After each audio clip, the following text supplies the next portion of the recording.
جب ان سے بات کی جائے کہ بھئی مذہب کی، ریلیجن کی، تو وہ کہتے ہیں کیا ہے مذہب؟ مذہب کچھ نہیں ہے، یہ جو ہم نے چیزیں اختیار کی ہوئی ہیں یہ بھی تو مذہب ہی ہے، اور مذہب بھی اسی چیز کی دعوت دیتا ہے۔ لیکن اللہ رب العزت کی ذات پر بلیو، اور اس کی کتابوں پر، اس کے رسولوں پر، اور آخرت کے دن کے اوپر ان کا کوئی بلیو نہیں ہوتا۔ وہ کہتے ہیں بس دنیا ہی ہے، یہاں جیسا کرو گے ویسا بھرو گے، یہیں پہ بس جو کچھ ہے یہیں ہے، مرنے کے بعد ختم ہو جانا ہے۔ تو ایسے لوگ ہمیشہ سے اس کائنات میں رہے ہیں، حضور کے زمانے کے اندر بھی تھے، ہر دور میں ہوتے ہیں۔ تو لہذا ناظرین، یہ ان کی طرف جو اشارہ کیا جا رہا ہے قرآن پاک میں کہ سورہ عصر میں وَتَوَاصَوْا بِالْحَقِّ، اب یہاں پہ ان کو حق کی آپ تبلیغ کریں، وصیت کریں۔ یہ جو تواصو ہے یہ نکلا ہے وصیت سے، اور وصیت کا مطلب کیا ہوتا ہے کہ کسی کو آپ تاکید کریں، نصیحت کریں، یعنی بہت زیادہ اس کے خیر خواہ ہوتے ہوئے اور اس بات کی اہمیت کو بیان کرتے ہوئے آپ اس کو نصیحت کر رہے ہیں، اس کو آپ تاکید کر رہے ہیں، اس کو آپ کوئی پیغام دے رہے ہیں۔ اس لیے جو شخص انتقال کرنے والا ہوتا ہے اس کی جو آخری گفتگو ہوتی ہے تو اس کو کیا کہا جاتا ہے؟ اس کو وصیت کہا جاتا ہے۔ قرآن پاک میں بھی اللہ رب العزت نے جگہ جگہ اس بات کو ارشاد فرمایا، یوصیکم اللہ فی اولادکم، اللہ تعالیٰ تمہیں وصیت کرتا ہے تمہاری اولادوں کے بارے میں۔ تو کیا ہے؟ نصیحت کرنا، تاکید کرنا خیرخواہی کے جذبے کے ساتھ۔ یہ وصیت جو ہوتی ہے خیرخواہی کے جذبے کے ساتھ ہوتی ہے۔ تو ایسے لوگوں کے بارے میں بیان کر دیا کہ وَتَوَاصَوْا بِالْحَقِّ، اب آپ نے ان کو حق کی دعوت دینی ہے۔ حق کس چیز کا نام ہے؟ حق جو ہے وہ علم کا نام ہے اور عقیدے کا نام ہے۔ اب آپ کی ذمہ داری ہے کہ آپ ایسے لوگوں کی علمی تربیت کریں، ان کے ساتھ جو ہے علمی مذاکرہ کریں، آپ ان کے ساتھ گفتگو کریں، ان کے ساتھ جو ہے ڈسکس کریں کہ بھئی آپ کے شکوک و شبہات کیا ہیں۔ جو شکوک و شبہات وہ پیش کریں آپ ان کا جواب دیں، آپ ان کو اس حوالے سے وتواصوا بالحق نصیحت کریں، آپ ان کو جو ہے وہ خیر خواہی کے جذبے کے ساتھ ان کے ساتھ جو ہے مکالمہ کریں، ان کو سمجھائیں۔ ایسے لوگوں سے لڑنے کی ضرورت نہیں ہے۔ ایسے لوگوں کو یہ کہنے کی ضرورت کہ تم گمراہ ہو، تم کافر ہو، تم بھٹکے ہوئے ہو، تم اس کو برا بلا کہنا، تو ایسا نہیں۔ اس کو وصیت، قرآن نے کہا وتواصوا بالحق۔ یہاں پر حق کا معاملہ کس حوالے سے ہے؟ دیکھیں، ایک تو حق ہوتا ہے نا باطل کے مقابلے میں، قل جاء الحق وزہق الباطل، جب حق آتا ہے باطل جو ہے وہ چلا جاتا ہے۔ تو لہذا یہاں پہ حق سے مراد یہ ہے کہ جو اس کے اندر شبہات پیدا ہو چکے ہیں، اس کے اندر جو عقائد کی خرابی پیدا ہو چکی ہے، جو علمی جو اس کے اندر خرابی پیدا ہو چکی ہے، اس کی نظر اور اس کی فکر کے اندر، اس کی اصلاح کریں۔ اور یہ کام کس کا ہے؟ یہ کام علماء کرام کا ہے۔ یہ کام کس کا ہے؟ یہ کام اسکالرز کا ہے کہ وہ اپنی تقریروں کے ذریعے سے، اپنے وعظ کے ذریعے سے، اپنی تحریروں کے ذریعے سے، اپنے بیانات کے ذریعے سے، اپنے مکالموں کے ذریعے سے جو ہے ان لوگوں کی فکری جو ہے تربیت کریں۔ تو لہذا ناظرین وتواصوا بالحق ہو گیا۔ اب وتواصوا بالصبر، جیسے میں نے عرض کیا کہ انسان کے اندر آپ کو کوتاہی نظر آئے گی، چاہے علمی طور پر ہو یا عملی طور پر ہو، تو وہ ان دو چیزوں کی بنیاد پہ ہوتی ہے۔ میں نے جیسے عرض کیا کہ اس کے اندر شبہات پیدا ہو گئے۔ اب یہ جب شبہات پیدا ہو جائیں گے تو جب انسان کے عقیدے کے اندر ہی خرابی پیدا ہو گئی، اس کی فکر اور نظر کے اندر ہی خرابی پیدا ہو گئی ہے، علمی طور پہ ہی وہ مغالطے کا شکار ہو گیا ہے، تو اب وہ تو نہ نماز پڑھے گا، نہ وہ روزہ رکھے گا، نہ وہ حج کرے گا۔ پھر وہ کیا کہے گا کہ نماز پڑھنا کیا ہے؟ بھئی اللہ کا ذکر کر لو بس کافی ہے، نماز کو 5 وقت پڑھنے کی ضرورت کیا ہے؟ اسی طریقے سے وہ یہ کہے گا کہ روزہ رکھنے کی کیا ضرورت ہے؟ آپ کیوں روزہ رکھتے ہیں؟ اپنے آپ کو تکلیف میں کیوں ڈالتے ہیں؟ پھر وہ حج کو کہے گا کہ بھئی حج میں جانے کی کیا ضرورت ہے؟ آپ وہاں پہ پیسے ضائع کرتے ہیں، ہر سال جمع ہوتے ہیں اور لاکھوں کروڑوں روپیہ جو ہے وہ آپ خرچ کرتے ہیں، تو اس سے آپ ہاسپٹل بنا لیں، اس سے آپ غریبوں کی مدد کر دیں۔ آپ یہ کیا کر رہے ہیں؟ قربانی کرتے ہیں، قربانی کرنے میں آپ جانوروں کو جو ہے ذبح کرتے ہیں، اتنا پیسہ ضائع کرتے ہیں، تو کیا ضرورت ہے آپ کو یہ اتنا پیسہ ضائع کرنے کی؟ اس پیسے سے آپ غریبوں کی مدد کریں۔ تو لہذا آپ کو اس قسم کے لوگ ہر جگہ نظر آئیں گے، آپ کے خاندان میں نظر آئیں گے، آپ کو اپنے معاشرے میں نظر آئیں گے، اپنے ملک میں، سوسائٹی میں، ہر جگہ نظر آئیں گے۔ تو لہذا اب ان کے ساتھ تو میں نے بتا دیا وتواصوا بالحق۔ اچھا، اب جب فکری طور پر عقیدے کے اندر خرابی ہو گئی، علمی اور نظری ان کے اندر جو ہے وہ خرابی پیدا ہو چکی ہے، تو اب عمل تو وہ کریں گے نہیں۔ بھائی ظاہر سی بات ہے کہ عمل تو جب انسان کرتا ہے جب اس کے اندر ایمان ہو، تو ایمان تو اب رہا نہیں، اور ایمان کا مطلب ہی اس نے بدل دیا ہے، تو اب وہ عمل نہیں کرے گا۔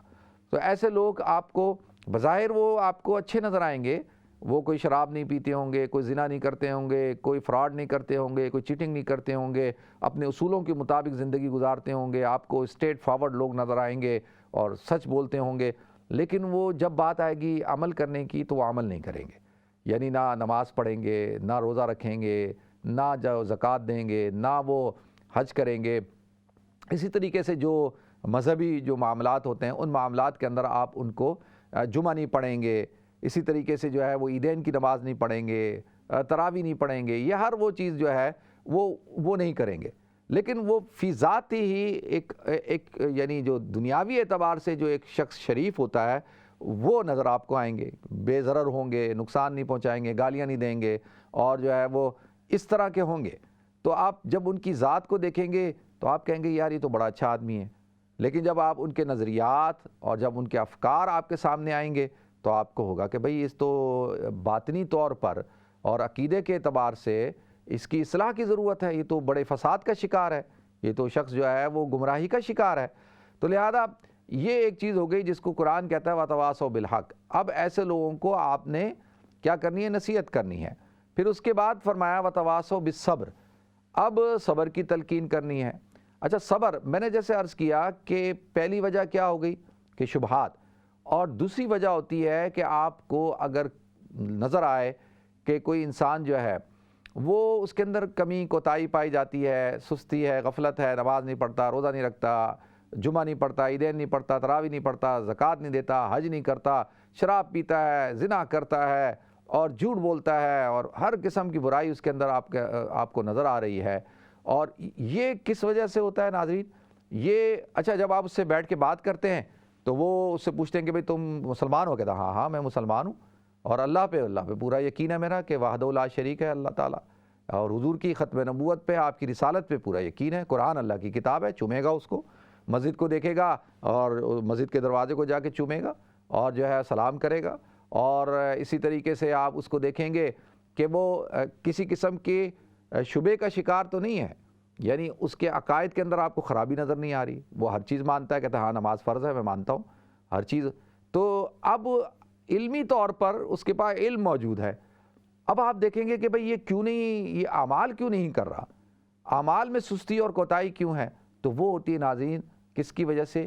شہوت کی وجہ سے، وہ ہوتی ہے خواہشات کی وجہ سے۔ شہوت جو ہوتی ہے نا، یہ شہوت کی وجہ سے وہ انسان اپنی شہوت کے اندر اتنا ڈوب چکا ہے، شہوت اتنی غالب ہو چکی ہے اور وہ مغلوب ہو چکا ہے کہ اب وہ عمل نہیں کر رہا۔ ایک آدمی ہے وہ شراب پیتا ہے، تو اس کو پتہ ہے کہ شراب پینا حرام ہے اور اس کو پتہ ہے کہ وہ گناہ کر رہا ہے، لیکن اس سے کہیں گے یار جب سب کچھ تجھے پتہ ہے تو کیوں نہیں چھوڑتا؟ تو کہتا ہے مجھ سے چھوٹتی نہیں ہے۔ اب یہ ہے کہ جوا کھیل رہا ہے، زنا کر رہا ہے، جھوٹ بولتا ہے، مطلب مانتا ہے کہ جھوٹ بول رہا ہوں، غلطی ہو گئی ہے، لیکن وہ کیوں نہیں، بھئی عادت ہے، چھوٹتی نہیں ہے۔ تو اب کہتے ہیں کہ یہ جو اعمال میں جو کوتاہی نظر آ رہی ہے ناظرین، اس کا دوسرا سبب جو ہوتا ہے وہ شہوت ہوتا ہے۔ شہوت کی وجہ سے انسان جو ہے وہ اعمال کے اندر آپ کو کوتاہی نظر آئے گی۔ دیکھیں بڑے اچھے لوگ ہیں، بڑے اچھے ہیں، لیکن نماز نہیں پڑھ رہے، کہیں گے یار تم نماز کیوں نہیں پڑھتے؟ اب سستی ہو جاتی ہے، بس چھوڑو یار، بس نماز پڑھ لیں گے، یا روزہ کیوں نہیں رکھتے؟ او ہو یار رکھ لیں گے۔ تو آپ کیسے لوگ بھی نظر آئیں گے، ایسے مرد و حضرات، خواتین و حضرات نظر آئیں گے۔ تو یہ دوسرا سبب ہوتا ہے، اس کو کہتے ہیں شہوات۔ تو لہذا اب یہ دو چیزیں ہوں گئی، ایک ہو گئی کیا؟ شبہات، کہ ایک طبقہ ہوگا جن کے اندر جو شبہات کا شکار ہوں گے، اور ایک طبقہ ہوگا جو شہوات کا شکار ہوں گے۔ تو لہذا ان دونوں کے حوالے سے فرمایا وَتَوَاصَوْا بِالْحَقِّ وَتَوَاصَوْا بِالصَّبْرِ۔ اب ان دونوں طبقوں کو جو ہے آپ نے کیا دینی ہے؟ آپ نے نصیحت کرنی ہے، آپ نے تبلیغ کرنی ہے۔ جو تو عقلی طور پر اور علمی طور پر جن کے اندر کوتاہی ہے، جن کے عقیدے خراب ہیں، ان کو بھی آپ نے دعوت دینی ہے، اور جو گناہگار ہیں، یعنی علمی طور پر اور عقیدتاً تو جو ہے وہ ٹھیک ہیں، لیکن عملی طور پر ان کے اندر کوتاہی پائی جاتی ہے، تو وَتَوَاصَوْا بِالصَّبْرِ، تو ان کو آپ نے صبر کی تلقین کرنی ہے۔ کیا صبر کا مراد کیا ہے؟ بھئی صبر کہتے کسے ہیں؟ لیکن صبر اسی کو کہتے ہیں نا کہ شراب پینے کو دل چاہ رہا ہے، آپ کہتے ہیں بھائی میں نے نہیں پینا، صبر کر رہے ہیں آپ، جس کو صبر عن المعصیہ کہا جاتا ہے۔ زنا کرنے کو دل چاہ رہا ہے، آپ نہیں کر رہے، کہہ رہے نہیں میں نے نہیں کرنا، اس میں صبر کا مطلب ہوتا ہے رک جانا۔ اسی طریقے سے جوا ہے اور ساری جو گناہ ہیں اور غلط باتیں ہیں، گندی باتیں ہیں، غلط کام، گندے کام ہیں، آپ ان سے رک رہے ہیں۔ کیوں کہ آپ کو روکنے کی تبلیغ کی جا رہی ہے، آپ کو کہا جا رہا ہے کہ نہیں کرو، رکو۔ تو لہذا اب ناظرین یہ بھی ذمہ داری ہے کس کی؟ یہ بھی ذمہ داری ہے مسلمانوں کی۔ تو اب یہ دونوں ذمہ داریاں کس نے ادا کرنی ہے؟ مسلمانوں نے ادا کرنی ہے۔ ایسا نہیں ہے کہ ایک انسان جو ہے وہ کہے بس ٹھیک ہے میرا عقیدہ بھی ٹھیک ہے اور میرے اعمال بھی ٹھیک ہیں، تو بھائی میں تو اپنے آپ کو مسجد تک رکھا ہوا ہے، میں نے اپنی عبادات میں پوری کرتا ہوں، میں نماز، روزہ، حج، زکوٰۃ اور صدقات اور یہ ساری چیزیں بہترین طریقے پہ کر رہا ہوں، تو لہذا مجھے کوئی ٹینشن نہیں۔ ٹینشن ہے، اس لیے ٹینشن ہے کہ آپ نے والعصر ان الانسان لفی خسر الا الذین آمنوا وعملوا الصالحات کے بعد جو ہے یہ دو اہم چیزیں تھیں، وتواصوا بالحق وتواصوا بالصبر، آپ نے اس کا کام نہیں کیا۔ آپ نے جو اللہ تعالیٰ نے آپ کے اوپر ڈیوٹی لگائی تھی کہ آپ نے وصیت کرنی ہے، لوگوں کو نصیحت کرنی ہے، آپ وہ کام نہیں کر رہے۔ تو لہذا جب آپ یہ کام نہیں کریں گے تو اب آپ کا ایمان اور اعمال صالحہ آپ کی ذات تک تو ٹھیک رہا، لیکن بحیثیت وہ خسارے والی بات جو ہے وہ اس میں آپ بھی شامل ہیں، ہم سب شامل ہیں اس کے اندر، کیونکہ ان الانسان لفی خسر میں آ گیا کہ تمام کے تمام انسان خسارے والے ہیں۔ اور جب استثناء کیا ہے تو الا الذین آمنوا، ایمان والے اور اعمال صالحہ کے ساتھ ساتھ پھر یہ دو چیزیں بھی آگے ہو گئی ہیں۔ تو لہذا یہ بڑی اہم چیز ہے ناظرین۔ تو ایک تو بات آپ حضرات کے سامنے عرض کرنی تھی کہ میں اور آپ اپنا تجزیہ کر لیں کہ بھئی ہم کس طبقے میں شامل ہیں۔ کیا ہم جو ہے وہ شبہات والے طبقے میں شامل ہیں یا ہم شہوات والے طبقے میں شامل ہیں؟ اچھا شبہات والے ہیں تو بھائی اس کے لیے آپ مطالعہ کریں، اس کے لیے قرآن کو پڑھیں، حضور اکرم صلی اللہ علیہ وسلم کے ارشادات کو پڑھیں اور آپ کے صحابہ کی زندگی کو پڑھیں، حضور اکرم صلی اللہ علیہ وسلم کی سیرت کو پڑھیں اور علماء کی مجالس میں بیٹھیں، جو اسکالرز ہیں ان کے ساتھ بیٹھیں، گفتگو کریں، اور یعنی اس نیت سے گفتگو کریں کہ بھئی آپ نے اپنی اصلاح کرنی ہے، آپ نے کچھ سیکھنا ہے۔ یہ نہیں کہ جی بحث کرنے کے لیے، شکوک و شبہات پیدا کرنے کے لیے۔ کچھ لوگ ہوتے ہیں جن کا کام ہی صرف یہ ہوتا ہے کہ عمل نہیں کرنا، انہوں نے وہ عمل نہیں کرتے، بیٹھے ہوئے ہوں گے مجلس کے اندر اور اتنی بحث کر رہے ہوں گے اسلام پر اور ہر چیز کے اوپر، لیکن جیسے ہی نماز کا وقت ہوگا تو نماز پڑھنے کے لیے نہیں جائیں گے، اور دیکھا جائے کہ روزہ ہے کہ روزہ بھی نہیں رکھیں گے، لیکن بحث کریں گے اور ہر بات سے بات نکالیں گے۔ تو اس کا مطلب یہ ہے کہ بھئی وہ چاہتے یہی ہیں کہ بھئی شکوک و شبہات پیدا کیے جائیں۔ اکثر آپ جب ہم جاتے ہیں، بیانات کرتے ہیں، محفلوں میں بیٹھتے ہیں، تو کچھ لوگ ایسے ہوتے ہیں جن کا کام یہی ہوتا ہے کہ وہ صرف شکوک و شبہات پیدا کریں، ایسی سوالات پوچھیں جن کا نہ سر ہوتا ہے نہ ان کا کوئی پیر ہوتا ہے۔ تو لہذا مقصد کیا ہے؟ مقصد یہ ہے کہ شکوک و شبہات کو بڑھایا جائے۔ تو لہذا ناظرین اس طبقے میں سے ہیں تو اپنی اصلاح کریں اور علماء کے پاس بیٹھیں اور پڑھیں۔ دوسرا جو اگر عملی طور پر کوتاہی ہے، یعنی خواہشات کی وجہ سے، نفسانی خواہشات کی وجہ سے، شہوت کی وجہ سے، دیکھیں آدمی اپنی جب خواہش کو، اپنی شہوت کو کنٹرول کر لیتا ہے تو یہی تو اسلام کا مطالبہ ہے کہ بھئی آپ نے ہر جگہ منہ نہیں مارنا۔ اگر آپ جو ہے وہ ہر جگہ منہ مار رہے ہیں، حرام حلال کی کوئی تمیز ہی نہیں ہے، بھوک لگی تو آپ نے یہ نہیں دیکھا کہ بھئی حلال ہے حرام ہے، آپ نے کھا لیا، تو آپ کسی نے بولا بھائی تم یار دیکھ تو لیتے کہ حلال ہے حرام ہے، تم نے کھا لیا اس کو، وہ کہتا ہے بھائی مجھ سے بھوک برداشت نہیں ہوتی۔ تو یہ کیا ہے؟ سیلف کنٹرول نہیں ہے اس کے اندر صبر نہیں ہے۔ صبر دیکھیں یہ صبر بڑی اہم چیز ہے، اور میں کئی دفعہ صبر کے حوالے سے گفتگو کر چکا ہوں۔ تو قرآن میں جو اللہ تعالیٰ نے سورہ آل عمران میں ارشاد فرمایا یا ایھا الذین آمنوا اصبروا وصابروا ورابطوا واتقوا اللہ لعلکم تفلحون، اے ایمان والو صبر سے کام لو، اصبروا وصابروا، اور صابروا کا کیا مطلب ہے؟ دیکھیں صابروا کا مطلب یہ ہے کہ باب مفعلہ سے اگر ہو جائے تو اس کا مطلب یہ ہے کہ دیکھو جو باطل ہے، جو تمہارے مقابلے میں جو قوتیں ہیں، وہ جب صبر سے کام لیتی ہیں اور جب وہ جو ہے ہر اس چیز کے اندر اپنے آپ کو کنٹرول کرتی ہیں جس سے ان کو بچنا ہے، تو تم تو پھر حق پہ ہو، تم تو پھر ایمان والے ہو، تو تم کیوں نہیں صبر کرتے؟ تو صبر کرو۔ تو صبر کا مطلب یہ نہیں ہے کہ صرف کوئی صدمہ پہنچے، کوئی تکلیف پہنچے، کوئی حادثہ ہو تو اس پہ صبر کر لیا جائے، وہ بھی ٹھیک ہے، صبر عن الآلام ہے، صبر عن المصیبہ جس کو کہتے ہیں، لیکن میں یہاں پہ جو بات کر رہا ہوں صبر عن المعصیہ کے حوالے سے بات کر رہا ہوں. تو یہاں پہ اللہ فرماتے ہیں وَرَابِطُوا، اور رابط کو مطلب کیا ہے کہ چوکیداری کرو. چوکیداری کا مطلب یہ ہے کہ بھئی پورا رابطہ رکھو، دیکھو کہیں غلطی نہ ہو جائے، کوئی ادھر ادھر نہ ہو جائے، کہیں ایسا تو نہیں ہے کہ میں جو ہے سیدھے راستے سے بھٹک تو نہیں رہا، کہیں کوئی میں گمراہ تو نہیں ہو رہا، کسی اور معاملے میں تو چل نہیں پڑا کہ بھئی پتہ چلے کہ یہ آدمی جو ہے وہ گیا خیر کی تلاش میں اور شر خرید کے لے آیا. تو لہذا اس کا بھی خیال رکھنا ہے. تو لہذا ناظرین یہ بڑی اہم ضرورت ہے کہ آج سوسائٹی کے اندر جو زیادہ تر لوگ جو پائے جاتے ہیں ان کے اندر جو کمی ہے، کوتاہی ہے، وہ ہے شہوت کی وجہ سے. وہ اپنی شہوات کو کنٹرول نہیں کرتے، اپنے جذبات پر کنٹرول نہیں ہے، اور اپنی جو حرص ہے، ہوس ہے، اس کے اوپر کنٹرول نہیں ہے. تو جب انسان اس کے اوپر کنٹرول کر لیتا ہے تو پھر ہی تو اللہ تعالیٰ اس کو کہتے ہیں کہ یہ انسان کامیاب ہے. پھر ہی تو اللہ رب العزت اس کو پھر متقی ہونے کا سرٹیفکیٹ دیتے ہیں کہ یہ شخص جو ہے وہ متقی ہے. تقویٰ بھی تو اسی کو کہتے ہیں، تقویٰ بھی تو اسی چیز کا نام ہے نا، کہ انسان جو ہے اپنے جذبات پر، اپنی خواہشات پر، اپنی جو احساسات ہیں اور جو ان کو اوپر کنٹرول کرے، اور ان کو کنٹرول کرے گا تو اللہ تعالیٰ پھر اس کو مقام عطا فرمائیں گے. رمضان کا جو پوری ایکسرسائز کرائی جاتی ہے روزہ رکھوا کے، یہ کیا ہے؟ یہ سارا آپ کو جو ہے سیلف کنٹرول سکھایا جاتا ہے. تو لہذا ناظرین اللہ تعالیٰ مجھے بھی توفیق عطا فرمائے، آپ حضرات کو بھی توفیق عطا فرمائے. ہم دیکھتے ہیں کہ ہم بہت سارے اعمال اس لیے نہیں کرتے کہ ہمارے اندر سستی پائی جاتی ہے. ہم جو ہے سست ہو گئے، ہم کاہل ہیں، ہمارے اندر جو ہے وہ طاقت نہیں ہے، ہم جو ہے کمزور ہو چکے ہیں. جب انسان کمزور ہو جاتا ہے، انسان جو ہے سست اور کاہل ہو جاتا ہے، تو اس کا نتیجہ پھر یہ نکلتا ہے.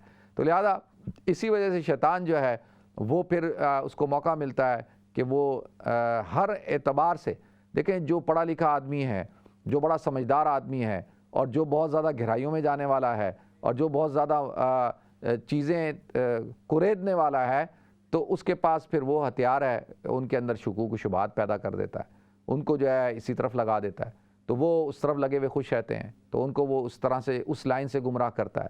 اور جو بیچارے کمزور لوگ ہوتے ہیں، جو اپنے جذبات پر، اپنی خواہشات پر، اپنی نفس پہ کنٹرول نہیں کر سکتے، تو شیطان پھر ان کو اس راستے پہ لگا دیتا ہے، اور وہ اس راستے پہ لگا کے ان کو گمراہ کرتا ہے. تو اس کا مقصد ہی یہی ہے کہ ہر مکتبہ فکر کو اس کی لائن کے مطابق جو ہے وسوسہ ڈالے اور ان کو گمراہ کرے. تو لہذا اللہ تعالیٰ جو ہے ہم سب کو یہ توفیق عطا فرمائے کہ ہم خسارے سے بچ جائیں. خسارہ تو دیکھیں انسان سارے کے سارے خسارے میں ہیں. تو یہ تو اللہ نے فضل فرمایا کہ بھائی ہمیں اللہ نے ایمان دے دیا، یہ بھی بہت بڑا کرم ہے اللہ تعالیٰ کا. پھر اللہ تعالیٰ نے کچھ اعمال صالحہ کرنے کی توفیق بھی عطا فرما دی. تو ماشاءاللہ اگر ایمان دیا ہے، اعمال صالحہ کرنے کی اللہ نے توفیق دے دی ہے، تو اب اس کے بعد وتواصوا بالحق اور وتواصوا بالصبر کی بھی اللہ توفیق دے. تو یہ کام بھی کرنا ہے. یہ جو لوگ کہتے ہیں نا کہ نہیں اپنی بس اپنی قبر میں جانا ہے، ہماری اپنی زندگی ہے، ہم نے اپنا حساب دینا ہے، ہمارے اپنے معاملات ہیں، تم کون ہوتے ہو، تمہیں جو ہے کوئی ضرورت نہیں ہے انٹرفیئرنس کرنے کی، میری نماز ہے، میری زکوٰۃ ہے، میرا حج ہے، میرے روزے ہیں، میرا اللہ ہے، میں جانوں میرا اللہ جانے. تو یہ باتیں ٹھیک نہیں ہیں، یہ اسلام کی روح کے منافی ہیں. یہ اسلام کے جو فلسفہ ہے اس فلسفے کے خلاف ہیں. فلسفہ کیا ہے؟ وتواصوا بالحق وتواصوا بالصبر، یعنی ایک دوسرے کو، تواصو کا مطلب کیا ہوتا ہے؟ ایک دوسرے کو. تو اللہ تعالیٰ مجھے بھی توفیق عطا فرمائے، آپ سب حضرات کو توفیق عطا فرمائے. وآخر دعوانا ان الحمدللہ رب العالمین.